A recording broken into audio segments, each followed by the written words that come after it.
Your mind is like a computer.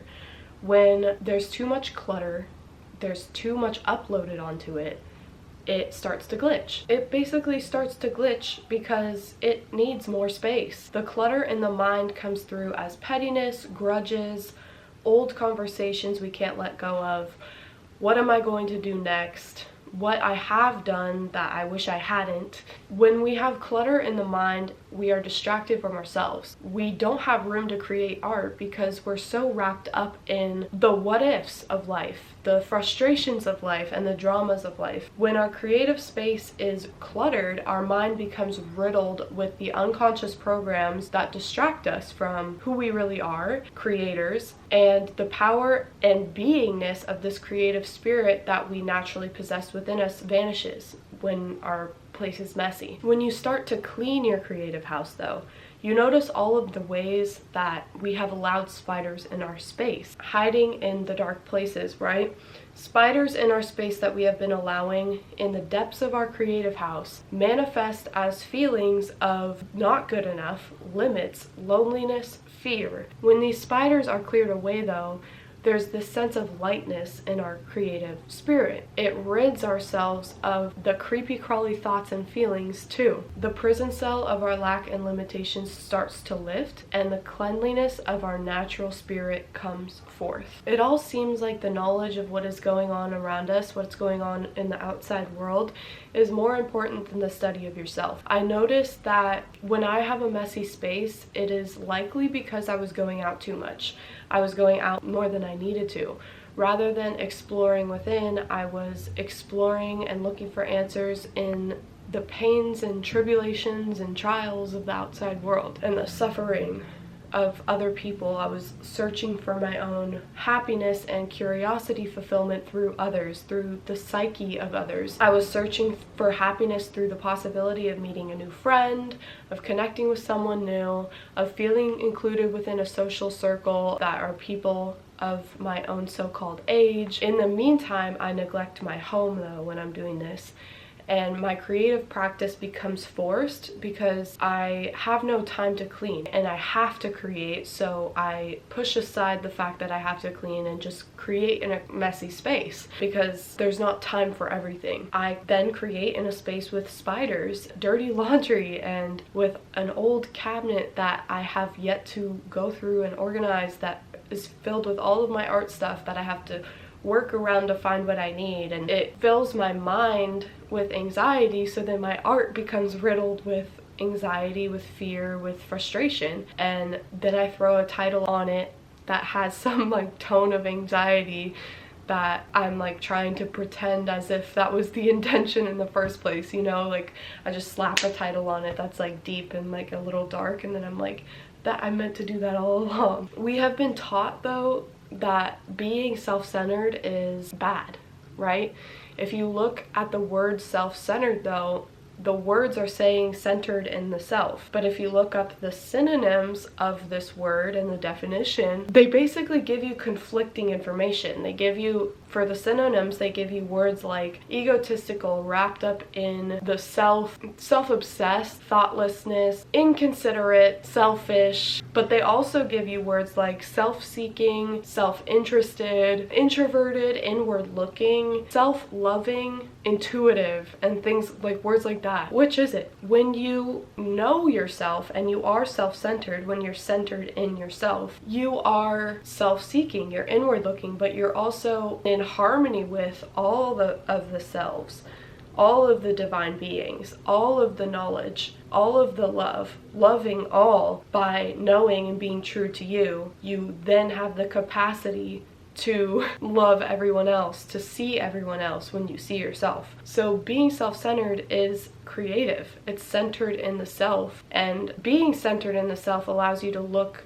at the beauty of life because you're looking through the lens of the beauty that you hold within you. It allows your art to come from a place of love. Ignorance, though, of the true self, having a lack of center in the self, is actually what brings forth that self-obsessive, thoughtless, egotistical, inconsiderate creation. When we're creating for the ego to become famous, to become interesting, then we're left making shitty art because it becomes fleeting, it becomes fake, it becomes lacking in depth, it just becomes aesthetically pleasing and having no like real substance, like trying too hard, lacking the je ne sais quoi, je ne sais quoi.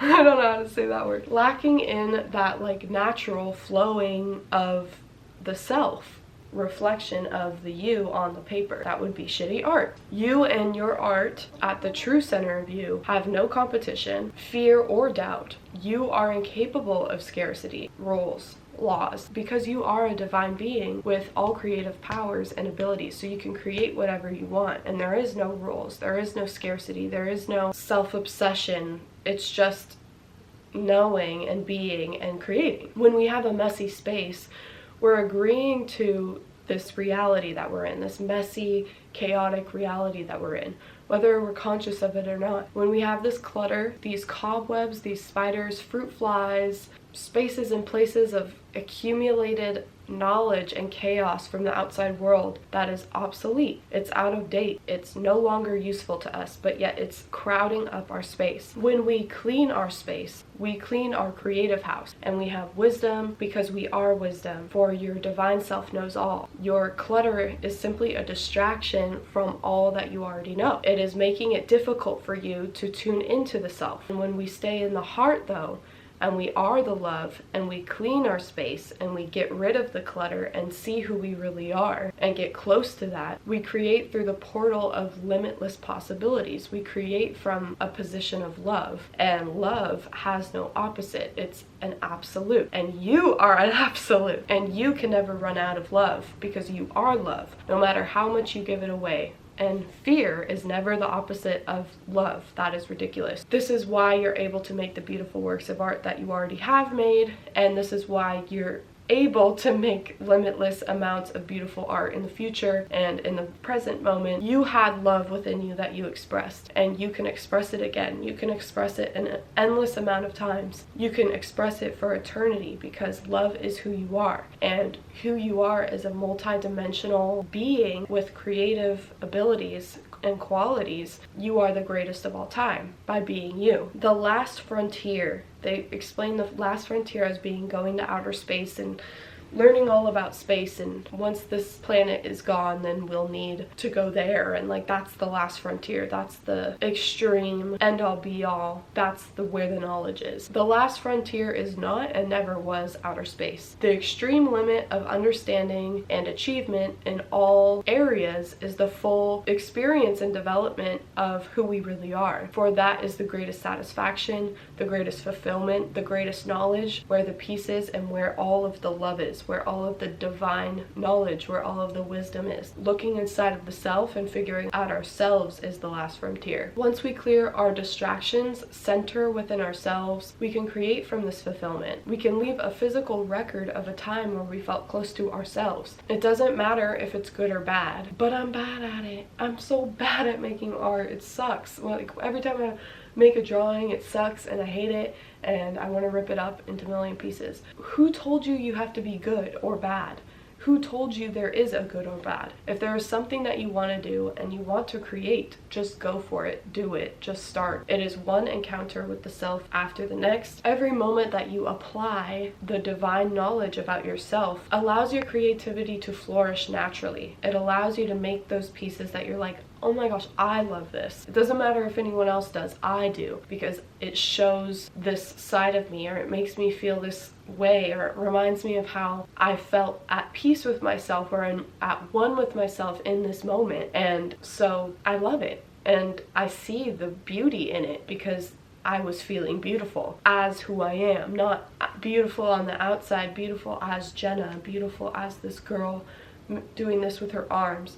No, just beautiful in the spirit of who I am. I felt gorgeous when I was making this, so I think the painting is too. What is that unconscious spider that you are hiding from? What is there to fear about those dead spiders that are on your walls, behind in your dark places? Asking your conscious self to reveal to you what is the unconscious allows you the choice of whether you want to agree with these stories or break down those agreements we have been using to basically self-destruct.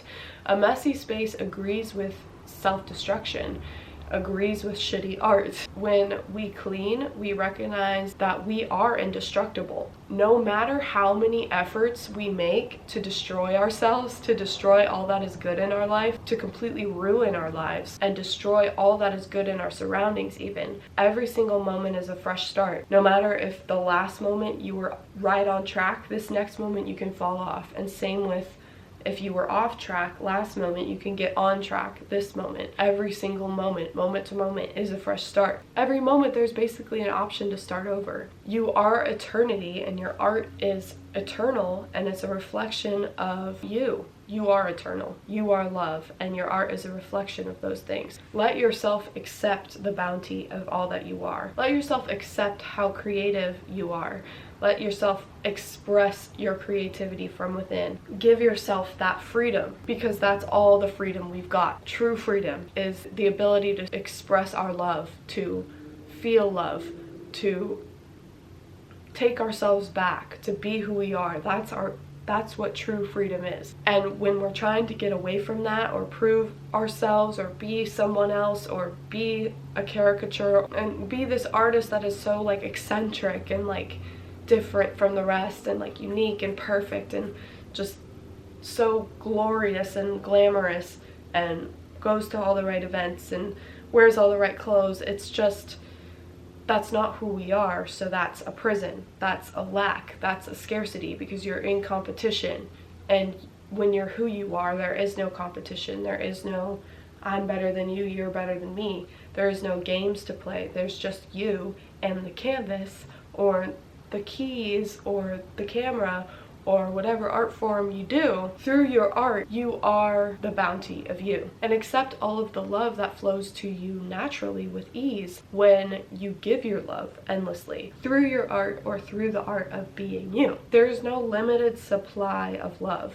No matter how much love you give to the world, it will never run out, because that's who you are. And you'll never run out of things to create. You'll never run out of inspiration. All of these are all facades to keep you, to distract you from doing your work, from being close to you and creating from this self-centered part of yourself, showing the world and exposing all of the beauty that you have within through your work. Communicate and hide at the same time. Protect yourself, but also express yourself through the beauty of art. Anyways, thank you for being here. If you made it all the way here, please leave me a like. It really helps me out. Please comment. I want to hear what you have to say. And I will see you, beautiful souls, on the next one. I love you, and I hope you're well. And I recognize your ability to be prosperous in whatever it is that you want to do, because that's who you are. And I am in awe of your beauty and all the things you can accomplish by being you. I will see you on the next one. Bye guys. Love ya.